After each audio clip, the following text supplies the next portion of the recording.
لوگ نعوذ باللہ محرم کے دنوں میں یہ کہنا چاہتے ہیں کہ صحابہ کو اہل بیت سے محبت نہیں تھی، نعوذ باللہ۔ کچھ لوگ مولا علی کرم اللہ وجہہ کا نام لے کر، کچھ لوگ سیدنا امام حسین رضی اللہ تعالیٰ عنہ کا نام لے کے پیارے پیغمبر علیہ السلام کے صحابہ پر انگلی اٹھانا چاہتے ہیں۔ یاد رکھو کان کھول کے، یہ پوری کائنات میں جو دین باقی ہے یہ محمد رسول اللہ کے صحابہ کے صدقے میں باقی ہے۔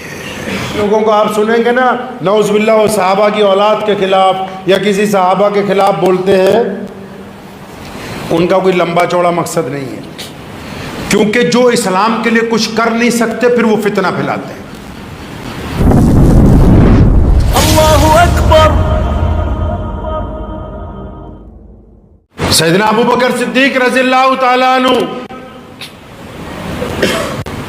جب نبی علیہ السلام ہجرت کے لیے تشریف لے گئے تو جس غار میں پیارے پیغمبر علیہ السلام نے رات گزاری، ابو بکر رضی اللہ تعالیٰ عنہ پہلے اس غار میں گئے، جتنے سوراخ سے بند کیے اپنی چادر پھاڑ پھاڑ کے سوراخوں میں لگائی اور غار کی صفائی کی۔ پیارے پیغمبر نبی علیہ السلام کو پھر اندر بلایا۔ آپ صلی اللہ علیہ وسلم جب آرام کے لیے لیٹے نا تو نبی علیہ السلام نے اپنا سر سیدنا ابو بکر کی گود میں رکھا، تو ایک سوراخ باقی تھا تو سیدنا ابو بکر صدیق نے اپنے پیر کی ایڑی اس سوراخ پر لگا لی کہ مبادا کوئی جان لیوا جانور، کوئی کیڑا مکوڑا، کوئی بچھو، کوئی سانپ ادھر سے آ کے تو پیارے نبی علیہ السلام کو تکلیف نہ پہنچائے۔ اب آپ صلی اللہ علیہ وسلم آرام کر رہے ہیں، اسی سوراخ میں سے سانپ نے ڈنک مارا ہے سیدنا ابو بکر صدیق رضی اللہ تعالیٰ۔ آپ اندازہ لگائیں کہ عام نماز جب لوگ پڑھ رہے ہوتے ہیں اگر مکھیاں مچھر آ جائیں تو آدھے نمازیوں کی تو نماز ہی غائب ہو جاتی ہے۔ یہاں ڈنک مارا ہے اس نے ایڑی پر، سیدنا ابو بکر صدیق کی، سانپ نے سیدنا ابو بکر صدیق رضی اللہ تعالیٰ عنہ نے اف تک نہیں کی۔ کیوں؟ کیونکہ پیارے پیغمبر علیہ السلام آرام کر رہے ہیں، مبادا ان کو تکلیف نہ پہنچے۔ اب اس نے دوبارہ ڈنک مارا تو وہ اس لیے ڈنک مار رہا ہے کہ پیر ہٹائیں، یہ اس لیے نہیں پاؤں ہلا رہے کہ نبی علیہ السلام کی آنکھ نہ کھل جائے۔ جب اس نے تیسری بار ڈنک مارا تو پیر پھر بھی نہیں ہلایا، لیکن کیونکہ جب زہر چڑھنے لگا تو خون میں جب زہر شامل ہوا تو جسم میں شدت کی تکلیف، درد پیدا ہوا۔ اس درد کی وجہ سے سیدنا ابو بکر صدیق رضی اللہ تعالیٰ عنہ کے آنسو ٹپکنے لگے۔ آنسوؤں کے چند قطرے جب نبی علیہ السلام کے جسم مبارک کے اوپر گرے ہیں تو آپ صلی اللہ علیہ وسلم کی آنکھ کھل گئی۔ تو پیارے پیغمبر علیہ السلام نے پوچھا کہ ابو بکر کیا بات ہو گئی، کیوں آپ رو رہے ہیں؟ اگر کسی کے ساتھ کوئی حادثہ ہو جائے، ہم لوگ کیا کہتے ہیں؟ اگر کوئی حادثہ ویسے بھی ہو جائے گھر میں، ہم سیدھا ہی فون کر کے کہتے ہو فلاں کا انتقال ہو گیا، یہ ہو گیا، وہ ہو گیا۔ تو یہاں ابو بکر صدیق رضی اللہ تعالیٰ عنہ کو جب پوچھا ہے نا نبی علیہ السلام نے، ابو بکر کیا بات ہو گئی، آپ کی آنکھوں میں آنسو کیوں ہیں؟ قربان جاؤں ان لفظوں پر۔ یہ صحابہ رضی اللہ تعالیٰ عنہ کے واقعات آج آپ کو اس لیے سنا رہا ہوں کیونکہ محرم کا مہینہ ہے، عشق رسول کا مہینہ، عشق اہل بیت کا مہینہ، عشق مولا علی کا مہینہ، عشق امام حسین رضی اللہ تعالیٰ عنہ کا مہینہ، وہ مقدس مہینہ ہے جس میں یہ بات لوگوں کو پتہ ہونی چاہیے کہ اہل بیت کے ساتھ، محمد رسول اللہ کے ساتھ جن لوگوں نے وفا انتہا تک نبھائی ہے ان کو اللہ نے رضی اللہ تعالیٰ عنہ کہا ہے، ان کو صحابہ کا درجہ دیا گیا ہے۔ اور وہ درجہ ایسے ہی نہیں ملا، ان لوگوں نے اپنے جسم، اپنا خون، اپنی ہڈیاں، اپنی روحیں، تمام کی تمام چیزیں جو ہیں اسلام کے لیے نچھاور کر دی۔ پوچھا ابو بکر کیوں رو رہے ہیں؟ یہ نہیں کہا یا رسول اللہ کوئی چیز ڈنک مار گئی، دیکھیے میری ایڑی میں کیا ہو گیا، نہیں۔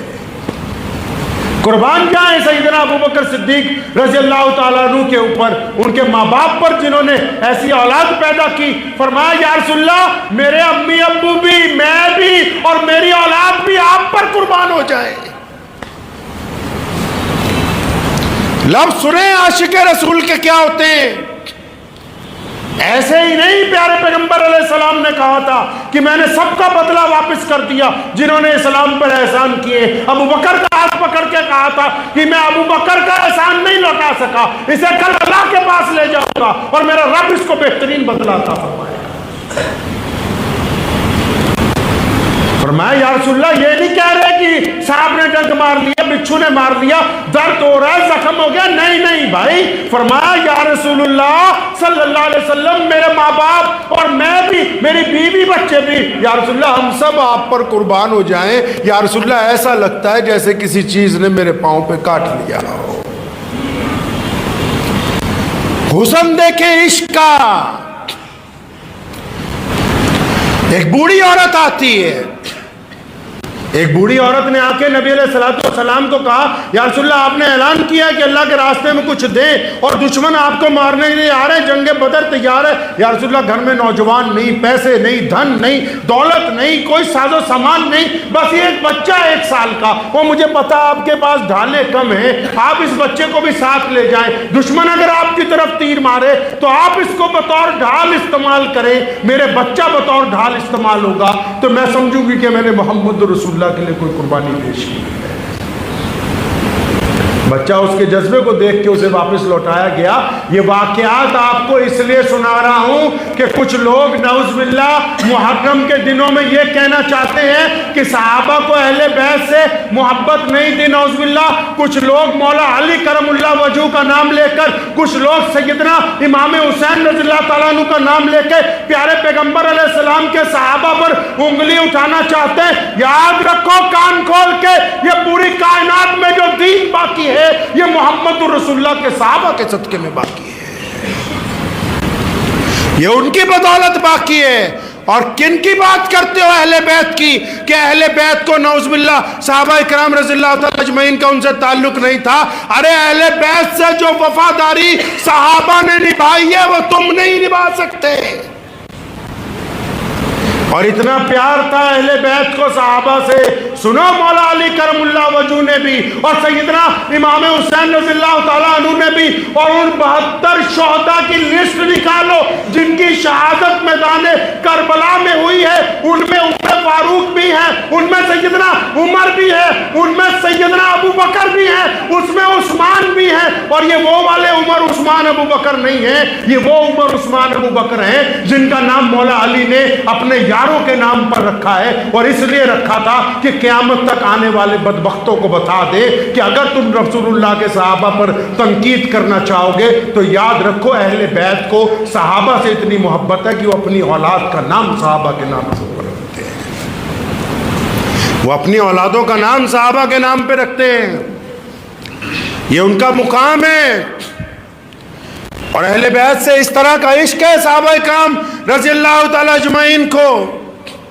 سیدنا عمر رضی اللہ تعالیٰ عنہ جب خلیفہ بنے تو ان کے بیٹے، اپنے بیٹے کو انہوں نے کہا تھا، بیٹے نے ایک دن سوال کیا تھا یا امیر المومنین جب مال غنیمت آتا ہے بہترین کپڑے سیدنا امام حسن اور حسین رضی اللہ تعالیٰ کو پیش کی جاتے ہیں، بہترین ساز و سامان، ہم بھی تو صحابہ ہیں، ہم نے بھی تو جنگیں لڑی ہیں۔ فرمایا نہیں نہیں نہیں، اس بات کو ہمیشہ یاد رکھو، تمہارا نانا پتہ نہیں کون ہے، ان کے نانا سیدنا خاتم النبیین محمد رسول اللہ ہے، تمہارا باپ جو ہے میں ہوں، اور ان کا باپ تو مولا علی کرم اللہ وجہہ ہے جس کی محبت مسلمانوں کا ایمان،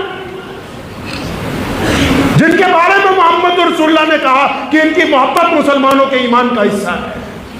فرمایا تمہاری ماں کون ہے؟ ان کی ماں تو سیدنا فاطمہ الزہرا ہے۔ تمہاری نانی کون ہے؟ ان کی نانی تو ام المومنین خدیجۃ الکبریٰ ہے۔ صحابہ رضی اللہ تعالیٰ عنہ نے قدم قدم پر اہل بیت کی محبتوں کا اعلان کیا ہے، قدم قدم پر اہل بیت کی محبت کا، اہل بیت کی وفاداری کا، اور پھر اہل بیت نے ان کو اس طرح اپنے ساتھ لگا کے رکھا کہ میدان کربلا کے شہداء میں، میدان کربلا کے شہداء میں سیدنا امام حسین کے ساتھ عمر بھی شہید ہوئے، ابو بکر بھی شہید ہوئے، اور عثمان بھی شہید ہوئے۔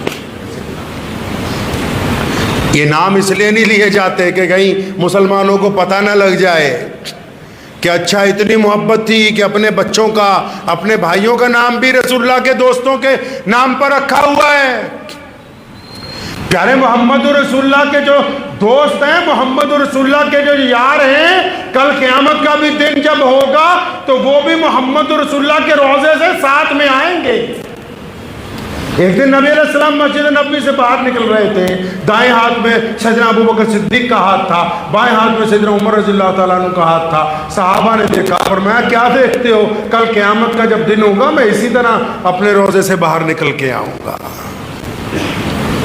تو اس بات کو بالکل ذہن نشین کر لیجئے کہ محرم کا مہینہ حضرات صحابہ اکرام رضی اللہ تعالیٰ اجمعین کی وہ محبتیں جو ان کی اہل بیت کے ساتھ ہیں ان کو بھی بتانے کا مہینہ ہے, اور صحابہ اکرام کی شان کو بلند کرنے کا. اور جتنے لوگ جھوٹے قصے کہانیاں بنا کے پھر رہے ہیں ان کا صرف ایک ہی مقصد ہے, سنتے جاؤ. کئی لوگوں کو آپ سنیں گے نا, نعوذ باللہ, وہ صحابہ کی اولاد کے خلاف یا کسی صحابہ کے خلاف بولتے ہیں, ان کا کوئی لمبا چوڑا مقصد نہیں ہے. کیونکہ جو اسلام کے لیے کچھ کر نہیں سکتے پھر وہ فتنہ پھیلاتے ہیں. جس میں خود کچھ کرنے کا قابل نہیں نہ ہوتا بندہ, پھر وہ دوسرے کی برائی کرتا ہے. جو خود دین کو آگے نہیں پہنچا سکتا وہ دین کو آگے پہنچانے والوں کی ٹانگیں کھینچنے کی کوشش کرتا ہے. تو یہ جتنے فتنے باز حضرات صحابہ کرام رضی اللہ تعالیٰ اجمعین کے خلاف بولتے ہیں یا صحابہ کرام رضی اللہ تعالیٰ کی اولادوں کے خلاف بولتے ہیں, کوئی تاریخی ثبوت ان کے پاس موجود نہیں, کوئی مستند کتاب ان کے پاس موجود نہیں ہے. صرف اس لیے شوشہ اٹھاتے ہیں کہ مسلمانوں کو ورگلاتے رہیں, اصل مقصد سے پیچھے ہٹاتے رہیں. لیکن اصل مقصد اللہ اور اس کے رسول کی اطاعت ہے. اگر آپ اللہ اور اس کے رسول صلی اللہ علیہ وسلم کی اطاعت کریں گے, اہل بیت سے محبت اور عشق کریں گے, صحابہ کے ساتھ اپنی محبت کو قائم رکھیں گے, تو دنیا میں بھی کامیاب ہوں گے اور آخرت کے اندر بھی کامیاب. دعا کیجیے اللہ تبارک و تعالیٰ مجھے اور آپ سب کو ان باتوں پہ عمل کی توفیق عطا فرمائے. مجھے امید ہے کہ آپ کو یہ ویڈیو پسند آئی ہوگی. اگر پسند آئی ہو تو یہ آپ اپنے دوستوں کے ساتھ شیئر کریں اور اس چینل کو سبسکرائب ضرور کریں.